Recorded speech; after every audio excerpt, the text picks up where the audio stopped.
ሰላም ቤተሰቦቼ እንዴት ናችሁ? ዛሬ ሀብታም የሚያደርጉ 14 ነገሮችን ነው ይዤላችሁ የምቀርበው። ምናልባት እነዚህን ነገሮች በህይወታችሁ አይታችሁት ትሆናላችሁ፣ ውጤትም አምጥቶላችሁ ሊሆን ይችላል። ስለዚህ ማዳበር አለባችሁ ማለት ነው። መስተካከል ያለበትንም ነገር ደግሞ ማስተካከል መቻል አለባችሁ። ለዚህ ነው እኔ የጠቀመኝን ለእናንተ የማቀርብላችሁ። ቤተሰቦቼ ከመጀመራችሁ በፊት ሰብስክራይብ፣ ላይክ፣ ሼር እንድታደርጉ ትጋብዛችኋለሁ። እንግዲህ ሀብታም የሚያደርጉ 14 ነገሮች ትናንሽ ቁጠባዎችን አሁን ለምሳሌ እንንቃቸዋለን። ካልኩሌት ስናደርጋቸው ግን ወደፊት ብዙ ነገር ለምሳሌ በወር 5000 ብር ማስቀመጥ ብንጀምር 5000 ብሩ ዛሬ ላይ ምንም ላይሆን ይችላል። ከ10 ወር በኋላ ግን 50000 ብር ይመጣል ማለት ነው። ስለዚህ እነዚህ ነገሮች ትናንሽ ቁጠባዎች ልንንቃቸው አይገባም ማለት ነው። ሁልጊዜ ደግሞ ከመግዛታችን በፊት እቃዎችን ሁለት ጊዜ ማሰብ ያስፈልጋል። በጣም እንደዚህ አይነት ነገሮች ለምሳሌ መግዛት የምንወድ ሴቶች፣ በአብዛኛው ሴቶች ሾፒንግ ይወዳሉ። ስለዚህ ደግመን ብናስበው እርግጠኛ ነኝ መልሰን ያንን ነገር ላንገዛው እንችላለን። ስለዚህ ደግመን ማሰብ ያስፈልጋል። ወጫችንንም መከታተል። ለምሳሌ ወጫችንና ገቢያችንን ብናነጻጽረው ምናልባት ወጫችን በጣም ብዙ ጨምሮ ሊሆን ይችላል። ገቢ ከሌለ እንዴት በወጪ አወጣን? ተበድረንም ሌላም ነገር አድርገን አውጥተነው ሊሆን ስለሚችል መከታተል መቻል አለብን ማለት ነው። ሌሎችን ለመማረክ ብለን የምናደርገውን ነገርም ማቆም አለብን።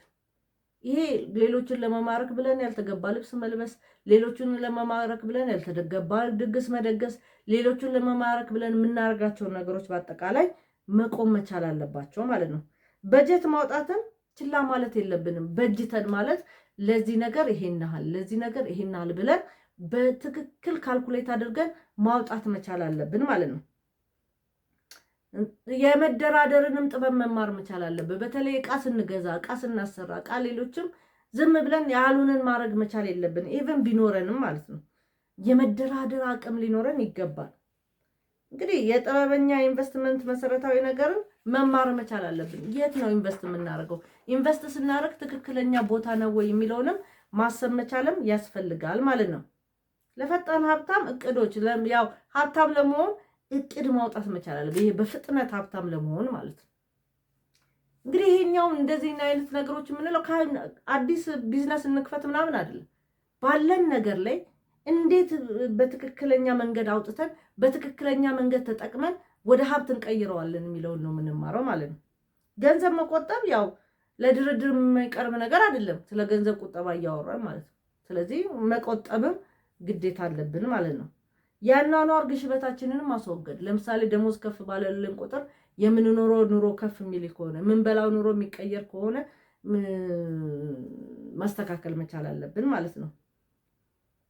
ፍላጎታችንንም መለየት ማወቅ መቻል አለብን። ዝም ብለን እንትን ፈለግኩ ገዛው፣ አዲስ ልብስ ስፈልግ መግዛት ማላረገውን ይብን እንገዛለን ማለት ነው። ይሄንንም ማስተካከል መቻል አለብን ማለት ሁልጊዜ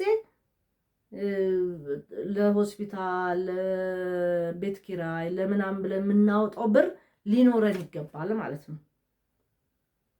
እያንዳንዱ ብር ደግሞ ያው እኛ ሀገር እንኳን የመግዛት አቅሙ እየቀነሰ ነው። ሌላው ሀገር ደግሞ የመግዛት አቅሙ ከፍ እያለ ነው ብር። ስለዚህ የግድ ይህንን ነገሮች ማወቅ መቻል አለብን ማለት ነው። ቤተሰቦቼ ለዛሬ አመሰግናለሁ።